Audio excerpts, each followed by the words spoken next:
오늘 함께 사도행전 17장 10절에서 15절 말씀을 가지고 은혜를 나누고자 합니다.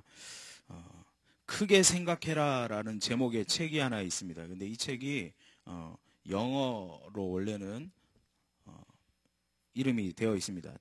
Think Big이라고. 그래서 자꾸 오해를 해가지고 출판사에서 크게 생각해라 라고 다시 이름을 붙였어요. 이 책은 누가 썼느냐 하면 벤 카슨이라는 사람이 썼습니다. 이 벤 카슨이라는 사람은 누구냐면 30 초반에 세계 최고의 병원, 제일 좋다라고 불리는 병원, 미국 존스 홉킨스 병원 소아과 과장이 된 사람이 바로 이 벤 카슨이라는 사람인데, 이 사람이 자기의 삶을 이렇게 쓴 것이 이 책입니다. 그래서 그 책 이름이 크게 생각하라 라는 책인데, 이 벤 카슨이라는 사람은 흑인입니다. 그리고 초등학교 입학하기 전에 어머니와 이 벤 카슨이 아버지로부터 버림을 받았습니다. 그래서 어머니와 이 벤 카슨이 함께 살았습니다. 사실 백인 주류의 사회인 이 미국에서, 그것도 흑인이고 또 편모스라에서 자란 아이가 얼마나 성공할 수 있겠습니까? 게다가 벤 카슨은 공부도 아주 못했습니다. 그래서 초등학교 5학년 때는, 그러니까 우리로 치면 초등학교 5학년 때는 반에서 꼴찌를 했어요. 그래서 친구들이 벤 카슨은 늘 놀리는 거예요. 쟤는 아빠도 없고 집도 가난하고 공부도 못하고 흑인이고 매일 놀림을 당하는 거예요. 성공적인 인생을 살기에는 모든 것이 다, 모든 조건들이 다 불리한 그런 삶을 사는 것이 벤 카슨이었어요. 그런데 이 벤 카슨이라는 사람이 이런 삶을 살았는데 30 초반에 미국에서도, 아니 세계에서 인정하는 대학 병원의 소아과 과장이 되었다. 도대체 어떻게 된 것일까? 그가 그 책에서 밝히는 게 있어요. 이러한 불합리한 환경을 극복하기 위해서, 그리고 극복하고 정상의 자리에 설 수 있었던 것은 딱 하나였다는 거예요. 그게 뭐였냐면 엄마였다는 거예요. 근데 엄마도 그냥 엄마가 아니라 엄마가 늘 자기만 보면 하는 말이 있었대요. 그 하는 말이 무엇이었느냐면, 늘 공부 못하고 늘 꼴찌하고 아이들한테 늘 놀림받아 집에 오면 늘 울고 있는 벤 카슨을 보면서 엄마가 했던 말은, 그래 사람 뭐 하겠냐, 같이 약 먹고 죽자, 뭐 이런 얘기가 아니라 엄마가 무슨 얘기를 했냐면요, 너는 무엇이든 다 할 수 있어. 너는 무엇이든 다 할 수 있는 가능성을 가지고 있어. 작게 생각하지 말고 크게 생각하고 최선을 다해서 살아라. 늘 엄마가 그 얘기를 했다는 거예요. 그래서 크게 생각했대요. 그리고 늘 최선을 다했대요. 책을 많이 읽게 되더라는 거예요. 그래서 초등학교 5학년 때 꼴찌하던 아이가 예일대학이라는 대학을 들어갑니다. 의과대학을 들어갑니다. 그리고 미국 내에서 인정받는 병원의 소아과 과장이 되었어요. 그래서 그가 그 책을 쓰는 거예요. 그 책에 뭐라고 써있냐면, 그 어머니의 한 말, 세상을 살아가기에 불리하기 짝이 없는 자기의 인생을 바꾸어 놓은 그 한마디, 크게 생각하라. 그것이 내 인생을 온전히 바꾸었다라고 고백합니다. 왜 제가 이 이야기를 할까요?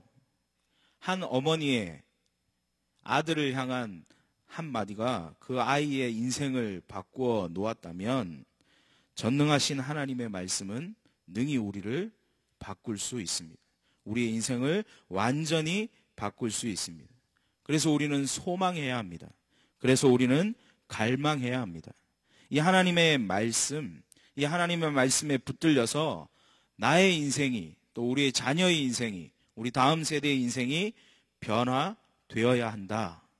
하나님의 말씀은 능력이 있기에, 하나님의 말씀은 살아운동력이 있기에 언제든지 우리 인생을 변화시킬 수 있으시다라는 것을 우리가 꼭 기억해야 합니다.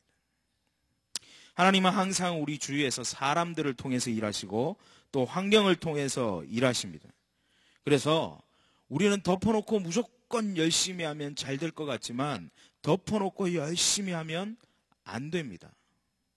어떻게 하나님께서 일하고 계시는지, 어떻게 하나님이 이 일들을 이끌어 가시는지 우리가 알아야 그 하나님의 일들에, 그 하나님의 사역에 함께 할 수 있고 동참할 수 있습니다. 우리가 전교인 수련회 가서 목사님을 통해서 배운 게 있죠. 하나님은 일 중심이 아니고 관계 중심이십니다. 오늘 말씀도 그 말씀이에요.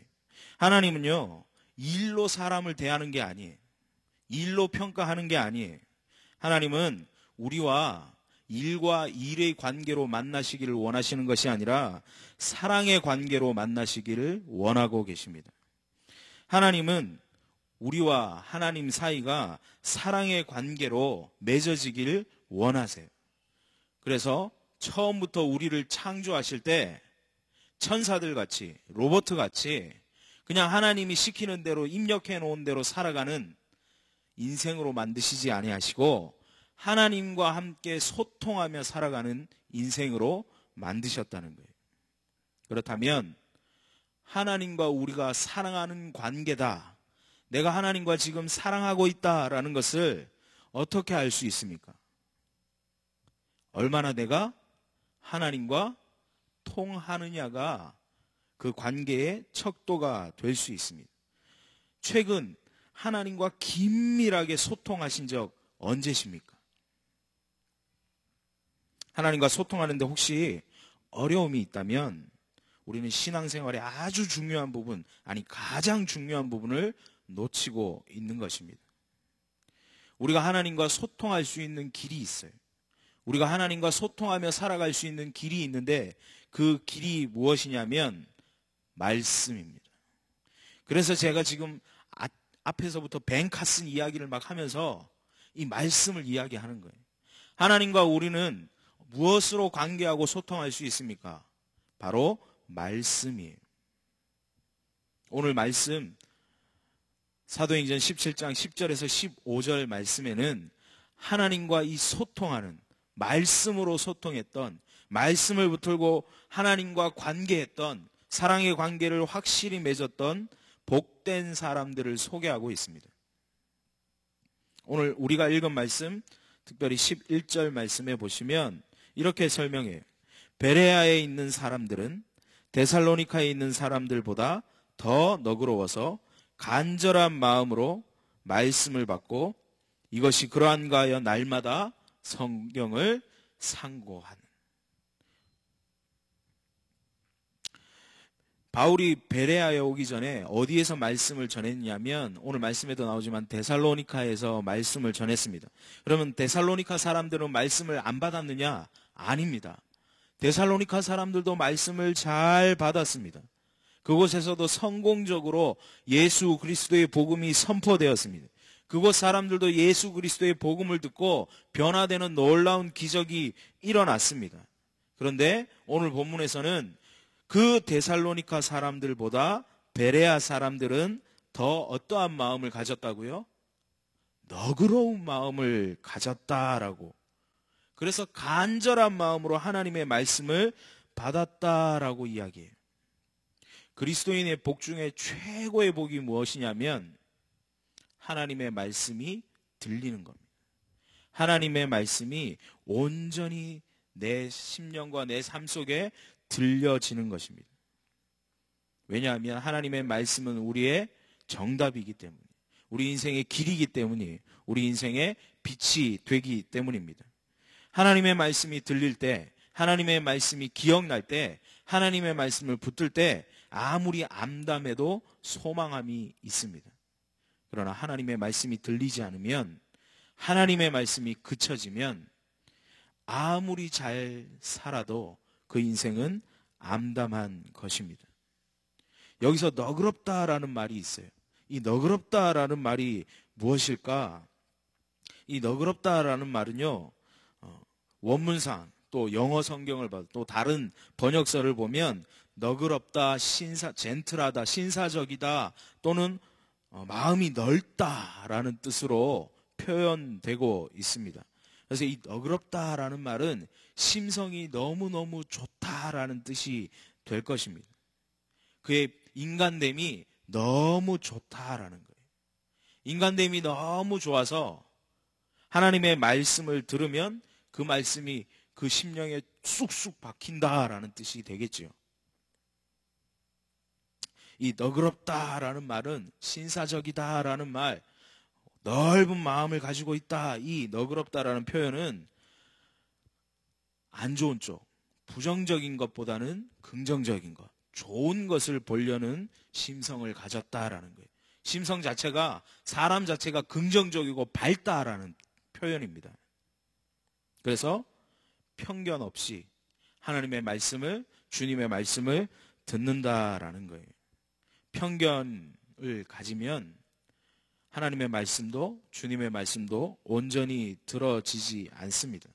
내 생각이나 내 경험이나 내 지식만을 고집하면 하나님의 말씀이 온전히 들려지지 못한다는 거예요. 그래서 이 너그럽다라는 말을 또 다른 성경에서는 오픈 마인드, 영어로 하면 열린 마음이라는 번역을 했습니다. 또 마음이 넓다라고 했습니다. 또는 옥토와 같은 마음을 가진 사람들이라고 번역하고 있습니다. 이 베레아 사람들은 마음이 넓고 너그럽고 신사적이고 옥토와 같은 마음을 가졌고 열린 마음을 가졌어요. 그래서 그들은 온전히 하나님의 말씀을 들었다라는 거예요. 이렇게 너그럽고 신사적인 마음을 가진 이 베레아 사람들, 바울이 전하는 하나님의 말씀 어떻게 들었습니까? 오늘 두 가지 특징이 나와요. 이 특징을 우리가 살피면서 우리도 이 특징대로 살아가기를 소원하는데, 첫 번째는 11절 말씀을 보시면 간절한 마음으로 받았다라는 거예요. 여기서 간절한 마음이라는 뜻은 집중해서라는 뜻이에요. 하나님의 말씀을 어떻게 받느냐면 집중해서 받습니다. 하나님의 말씀이 선포될 때 그의 마음을 다해서 주의를 집중해서 들었다라는 거예요. 우리 역시도 하나님의 말씀을 들을 때, 또 하나님의 말씀을 볼 때 이러한 간절한 마음으로 더 집중해서 보고 듣기를 소원합니다. 하나님의 마음에, 하나님이 지금 선포하시는 이 마음에 집중하시기를 소원합니다. 하나님의 말씀을 갈망하십시오. 하나님 말씀에 집중하십시오. 그렇게 할 때 하나님께서는 그렇게 집중하는 자에게 하나님도 집중하십니다. 뭔가 일하지 않으면 자기 가치를 못 느끼는 사람들이 있어요. 무언가 하지 않으면, 바쁘지 않으면 무가치하고 쓸데없다고 느끼며 살아가는 많은 사람들이 있어요. 그래서 더 많이 하려고 해요. 뭔가를 많이 하고 뭔가를 많이 부산스럽게 해야 될 것 같아요. 그래야 보람찬 것 같아요. 그래서 교회에서도 뭔가 많이 하려고 그래요. 뭔가 막 부산스럽게 움직이려고 그래요. 그러나 중요한 것은 계속해서 말씀드리지만 관계입니다. 하나님은 하나님과의 관계를 중요하게 여기십니다. 하나님께 사랑받는 사람은 하나님과의 관계를 귀중히 여기고, 하나님과의 관계 때문에 살아가는 사람, 하나님께 사랑받기 위해서 사랑받는 관계를 맺어가는 사람입니다. 하나님과의 바른 관계를 맺기 위해서, 사랑받는 관계를 맺기 위해서는 하나님을 사모해야 합니다. 하나님의 말씀을 사랑해야 합니다. 하나님을 사모하는 영혼은 하나님께서 만족하게 하십니다. 우리가 그 하나님의 말씀을 사모함으로, 간절한 마음으로 말씀을 듣고 보면 역사가 일어나게 되어 있습니다. 늘 안타까운 것은 우리 중고등부 아이들에게 이런 말씀을 선포하면, 우리 중고등부 아이들을 살펴보면 이런 아이들이 많아요. 집에 가기 위해 교회 나오는 아이들이 많아요. 또는 예배 드리는 기쁨보다는 예배가 빨리 마침의 기쁨을 찾는 아이들이 너무 많아요. 사모하는 마음이 아직 없어요. 우리 아이들이 사모하는 마음을 가질 수 있도록 기도해 주시길 소원합니다. 또한 우리도 이 사모하는 마음으로 하나님과 소통할 수 있기를 소원합니다. 마지막 두 번째, 베레아 사람들은 어떻게 말씀을 받습니까? 베레아 사람들은요, 너그럽고 오픈되어 있는 마음을 갖고 넓은 마음을 가지고 날마다 성경을 상고합니다. 말씀은 일주일에 한 번 보고 듣는 것이 아닙니다. 말씀은 날마다 매일같이 묵상하고 깨닫고 보고 듣는 것이 말씀이에요. 그렇게 매일같이 말씀을 붙들고 살면 하루하루 살아가는데 우리가 시행착오를 줄일 수 있어요. 세상이 줄 수도 없고 세상이 알 수도 없는 신비로운 은혜를 경험하게 됩니다. 날마다 말씀을 상고하면 하나님과 개인적이고 실질적이고 사실적인 관계를 맺으며 살아갈 수 있습니다. 우리가 날마다 성경을 상고하고 날마다 하나님의 말씀을 붙들고 살아가면 세상이 보이지 못하는 하나님의 뜻을 보게 됩니다. 그리고 세상 길도 보이게 됩니다.